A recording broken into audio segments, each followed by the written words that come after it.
Hello guys, welcome and welcome back to my channel. তো আমি আজকে যাচ্ছি একটা গোল্ড জুয়েলারি কিনতে, অ্যাকচুয়ালি ডেলি ইউজ করার মতো গোল্ড ইয়াররিং।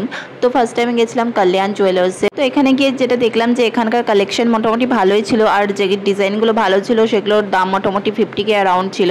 তো এরপর আমি সেনকো গোল্ডে চলে যাই, কারণ আমার বাজেট অত ছিল না, আমার বাজেট 20K এর মধ্যেই ছিল। বাট সেনকো গোল্ডে আমার ডিজাইনগুলো একটু পুরোনো দিনের মতো লেগেছে।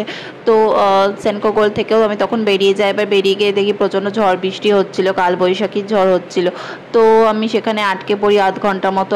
তো এগুলো করতে করতে প্রায় 7:30 বেজে গিয়েছিল, আর বৃষ্টিও থামছিল না। আর আমি হোপলেসই হয়ে গিয়েছিলাম যে এরপর আমি কোথায় যাব, কারণ সব জায়গাতে 50K অ্যারাউন্ডই আমি দেখছিলাম।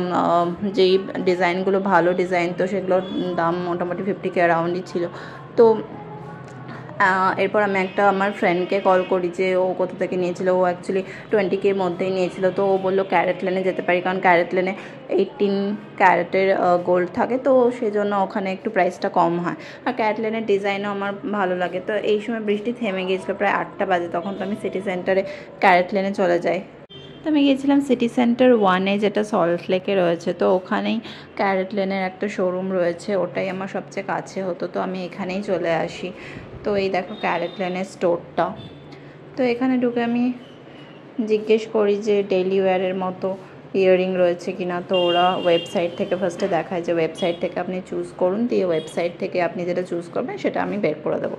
তো ওদের ওখানে অ্যাকচুয়ালি সবই ওয়েবসাইটে যা অ্যাভেলেবেল থাকে সবই ওদের স্টোরে অ্যাভেলেবেল থাকে, বা ওরা অন্য স্টোর থেকে যদি অ্যাভেলেবেল না থাকে ইনকেস, তো ওরা অন্য স্টোর থেকে আনিয়ে দেয়, সেটা ডেলিভারি করে দেয়।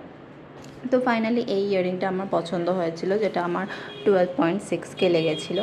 আর আমি ফার্স্ট টাইম যেহেতু পারচেস করি, তো আমার 300 টাকা অফ হয়ে যায়। তো 300 টাকা অফ হয়ে আমার 12.6K লেগেছিলো। তো আমার পারচেস করার পর আমি তারপর টি জাংশনে গিয়ে একটু চা খেয়ে নিই, বিকজ তখনও বৃষ্টি পড়ছিল। তো কোনো বাইক বা ক্যাব কিছুই অ্যাকসেপ্ট করছিল না রিকোয়েস্ট। তো চা খেয়ে দেন আমি চলে যাই কিছু খাবার খেতে। তো ওখানে অনেক কিছু রয়েছে, ওয়াও মোমো, ওয়াও চায়না। তো সেগুলো আমি দেখছিলাম যে কোথা থেকে খাওয়া যায়। আইসক্রিমও খেতে ইচ্ছে করছিলো। ওয়াও কুলফি নতুন খুলেছে দেখছিলাম, বাট ওই দিন বৃষ্টি পড়ছিলো, এত ঠান্ডা ছিল যে আমি আর ওয়াও কুলফি থেকে কিছু খাইনি। বাট পরে নিশ্চয়ই ট্রাই করব। তো এখান থেকে আমি একটা প্যান ফ্রাইড মোমো অর্ডার করি। তো ওটা খাচ্ছিলাম, খেতে খেতে ফাইনালি আমার যখন খাওয়া শেষ হয় তখনই বৃষ্টিটা থেমে যায়। তো আর 9:30টাও বেজে গেছিলো, 9:30 বা 10টা মোটামুটি বেজে গিয়েছিলো। তো তখন আমি একটা ক্যাব পাই, দিয়ে ক্যাবে করে বাড়ি চলে আসি। বাড়ি চলে এসে তোমাদেরকে দেখাবো আনবক্সিং ভিডিওটা।